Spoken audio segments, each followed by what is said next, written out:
You have a very competitive and a tight window to become an FAA air traffic controller. It starts tomorrow and only happens once a year for just 3 days. Those specialized workers are in high demand with low staffing levels, prompting warnings of possible gridlock and delays for the summer travel season.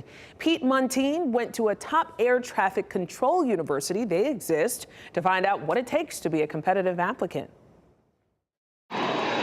Warnings of not enough workers for your next trip stretch from cockpits to control towers, with the FAA's own air traffic controllers now in short supply. The agency says nationwide, 2 in every 10 controller jobs are empty. The problem is so severe at a key facility in New York that the FAA is warning summer delays at the area's 3 main airports could rise by 45%.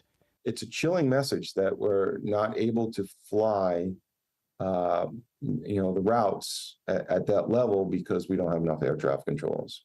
Now, the federal government is scrambling to play catch-up, opening a rare hiring window Friday. Last year, it was flooded with 58,000 applications. That's 38 candidates for every one opening. It's an important job. Absolutely, it's an important job.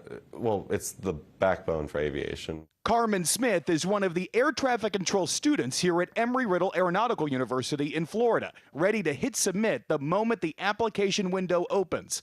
FAA hiring slowed down during the pandemic. Professor and former FAA official Michael McCormick says compounding the problem, the agency shuttered its training academy. Over time, this builds, and that's why we have such a gap now in the training of controllers and the need to hire so many more. To see if I have what it takes, I stepped into this control tower simulator to give it a try.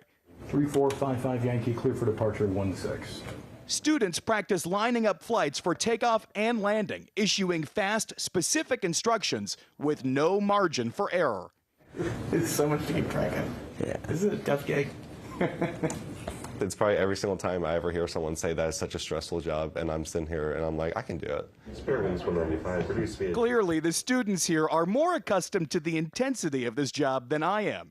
It can take 3 years for the FAA to fully train recruits.